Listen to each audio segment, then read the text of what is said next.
Dun, dun, dun, dun. So the iBuyer Zillow program fails. So it's been all over the news. Today we're going to talk to you about what this means for our local real estate market.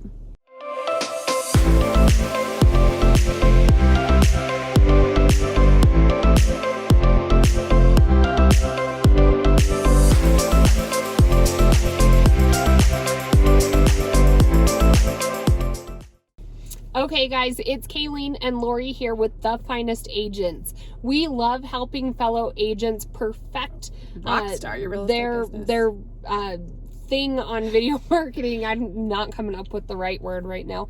But we love being here and helping you all. If you have any questions for us, just reach out. We answer the phone. It's Lori and I. We're at 719-639-3393. We also put out new videos every Tuesday and Thursday. So if this is your first time or if you haven't subscribed, make sure and do so and you'll be notified anytime we put out a new video.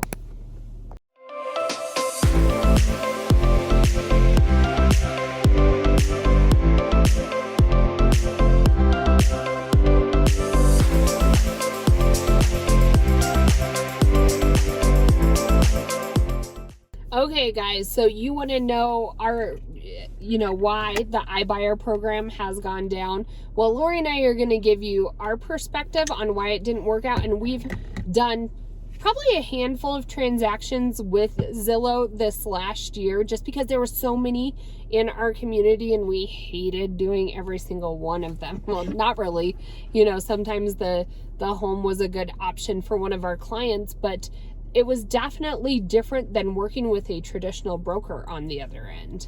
Yeah, and I think that, we talk about the iBuyer program and we talk about Zillow and what that means for the future of our industry. And, you get a lot of different perspectives, a lot of different opinions. Like if you look at a lot of the Facebook group posts, the posts that get the most responses, the most controversy, all have to do with Zillow or iBuyer programs and the future of our industry.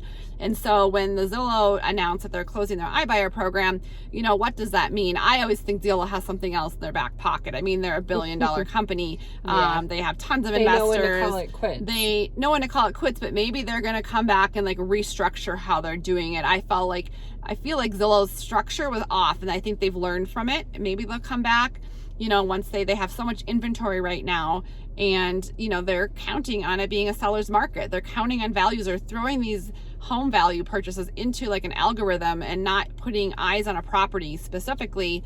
And I think some of the properties that we've run into, you buy this house and you tell the client you're going to pay in this top dollar, what they're getting, but then you're still paying, some buyer commission. You're paying a lot of times they'll have to get the home they don't up know to it's underneath that home to par. Yeah. So I think what Zillow got all the traction, everybody to know that they were out there and that they had inventory on their website. Mm-hmm. So they trained, buyers and everybody alike to go ahead and Google and look at properties there.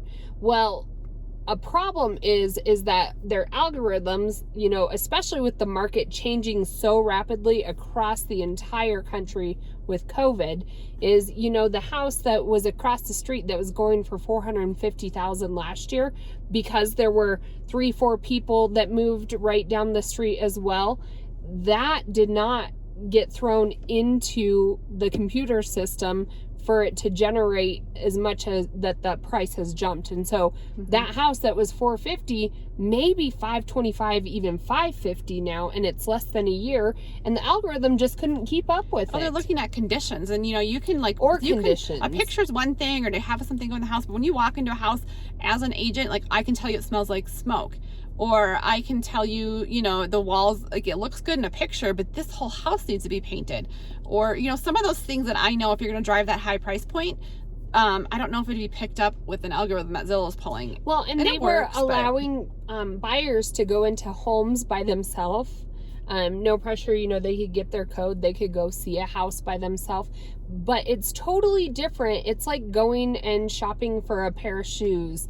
You can go and pick up any old pair of shoes, but if you have somebody that's going to cater to you and say, hey, try this on, this will fit better, it's a little bit different, same look, whatever, they will cater to the buyer. And it's not that they're exactly selling you, having an in-person agent, but we're pointing out things that, just looking at it from a naked eye, you may not see. People aren't trained to look at the infrastructure of a house and to see, oh, for this square footage, you probably should have, most of these houses have 2 furnaces. This one only has 1. Right. Building codes in El Paso County have changed, and this is no longer acceptable. And so I think that Zillow may have gotten in trouble with some of those things as well. Yeah. We had a transaction, they had obviously, Zillow bought the home from the buyer for a discounted, in my opinion, rate. They went in, they did some paint, they painted cabinets, they painted walls, they did some new flooring, looked decent from a picture. They have their salaried agent listed, and we wrote an offer. We got our offer accepted, and then inspection came, and there was a long list of laundry stuff at the inspection, as far as furnaces items, and I think you wouldn't see from initial a structural issue that was on a front patio. And the sewer was crushed at one point the or sewer, something. yeah. Yes. And so we wrote that into an inspection objection, and the salaried agent on the other end forgot to put it in the resolution, and our buyer got so pissed they walked away. It totally killed the deal. Some of that stuff's just super automated. Okay, so in this home, we only going to offer up to this amount. This is how the numbers work out. Yeah. And I just think in real estate, it's such a relationship based, I know if when there's money involved, money is involved, and people are going to want to save money. But at the same time, it's a relationship-based business. A lot of our clients know us. They love us. They're going to use us again. And we always, they're trusting an agent for probably the biggest investment of their life. And we give them a net sheet. And I guarantee you that we have got our clients way more than Zillow does on their homes any day. And so I think Zillow kind of ran into that problem as far as there's estimates and everything else. But until you get a person to kind of put eyes on it and talk the buyer through that, I mean, if you think about our clients right now, and you have a salaried person on the other end who doesn't respond to them because there's no real hook or buy-in. You're a salaried profession or and professional. It's a listing. You're sitting there just answering questions. I mean, all of our clients are like, can you talk? And we're like, oh, yes, we can talk again. And, but I think a Zillow agent who's a salaried agent, I mean, and as we all know, real estate agents are a dime a dozen, and there's so many different types of them out there. Finding a good real estate agent I think a real estate agent that's okay with going on salary needs to be at a salaried job. And they're probably not going to be the most responsive, or and this is just our opinion. We're trying to make a blanket statement sorry here. If you're a Zillow agent, sorry. But you deserve better. Yes. Come join us at the Finest Agents. We'll help you. We'll help you make more money than Zillow could ever dream to give you. And I do get the comfort that Zillow provided for them. But I do think that the iBuyer program just kind of ran into a halt. They had so much inventory now, and they bought for top dollar, and they can't sell because of some of the underlying issues that go with selling a home. I mean, you think about all of the issues from HOA docs to appraisals to inspections, and it's so specific to where you're selling at. And that's why my grandpa was in real estate, and I would say he was even more gypsy than some people. A lot of people, when they start a business in a community, it's hard to leave that client base that you've worked so hard for many years to acquire. And so Zillow just thinks they can come in and, give a little bit lower price and people will still take it. It's the easy button. Well, that's not the case when it's one of the biggest investments of your life. Yeah, I think that, you're not buying. I think even when you look at car buying programs, everyone thought car buying would be completely completely automated. And I mean, that's way less than a home. Like a home is where you raise your family, and it's something you make your own, and it's real estate. Memories. And it's going to appreciate in value, and you're going to gain equity in it. A car is your $30,000-$40,000 purchase, and even that piece is, well, that's true. I know. In a world 10 years ago. Yeah. But anyway, so I was just saying, I just think that it's a different level. It's a different level. And I do think that Zillow is going to not disappear. If you are an agent buying into Zillow leads, come talk to us. We will show you. It's my passion to not pay Zillow that money. And when we sign up to be a realtor, I know in our code of ethics, your sole job is to be an advocate for your client. It's tough sometimes. Sometimes you'll be like, are you sure you want to do this? Are you sure that this is all you're willing to go up to? And you have to go to bat for that client. That's the code of ethics that you signed. Even if you sometimes it's hard, but I guarantee you, A salaried person on the other end isn't going to have that same passion. No. And I do think that if you're one of those agents who's buying into Zillow and you're paying for that zip code to get your leads. I remember when we first started, we were with this boutique brokerage, and she bought into a zip code. I had no idea. We just were starting this. It was so awkward. But I guarantee you, I was like, none of those leads were legit, like high quality leads. The leads we get from doing our video, YouTube, totally no cost different lead generation, our average price point is like 600,000, I would say. Oh, at least. We just closed last Friday. We closed a 725, an 880, or were they 80? 880 and a 1.25 million. And then our listing was a 580. So right in there, those were our 4 closings last week, all from our video marketing, and we have no overhead costs. And their leads, when the little Zillow leads would come in, they were like Ronnie Joe Bo from even some of like the Facebook ad and they hated when you called them, and it was like you would get a hold of people and they would say, oh, I just clicked on the link, I didn't mean to click. Yeah, YouTube's totally different. Yeah, so the qualities we get from not buying into Zillow is amazing, and so we'll teach you how to do that. But I do think the iBuyer program just got a little bit ahead of itself and didn't take into consideration all the facets that go into a real estate transaction.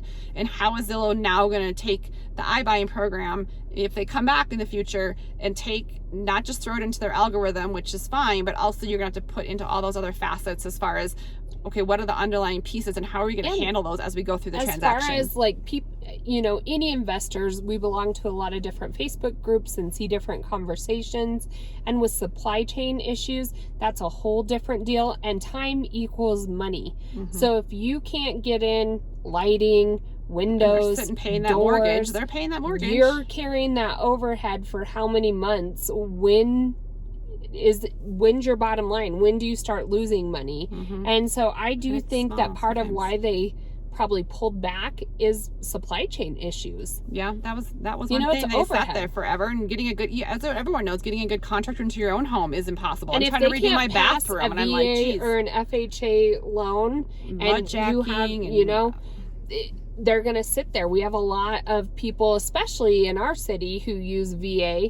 FHA a little bit less over the last couple years, but any government-backed loan, there are certain conditions that they have to meet, and if you don't have the manpower to do it or you don't have the supplies to do it, that's an issue. Yeah, and it's not, as we all know, real estate like ebbs and flows. Like there's never like, is the market going to change? Everyone's like, oh, is the market going to change? And absolutely, at some point it is. It's the history of real estate. We've always gone from sellers markets to buyers markets. Like that's not a changing thing in our community or in our profession. Like that has always been a part of it. So I do think that Zillow, what does that look like? I think they got a little, like, if it does change, what does that look like? Like it's at some point it's going to. I don't know if it's going to be next week, maybe they know something more than or we all know. Or it could be 10 years from now. But they have to put that into perspective of what that looks like. So I do think that the iBuying program, way, it made all of us agents locally very happy.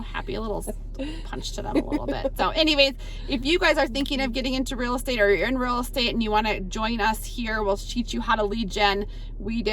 It's only our second year in real estate. We just agents pulled all over the country. From January to November this year, we've done over 16 million in gross sales. And that showed to us over 600,000 in gross commissions. So reach out. We'd love to have you join us. We'll show you what we do. And we have agents all over the country. So 719-639-3393.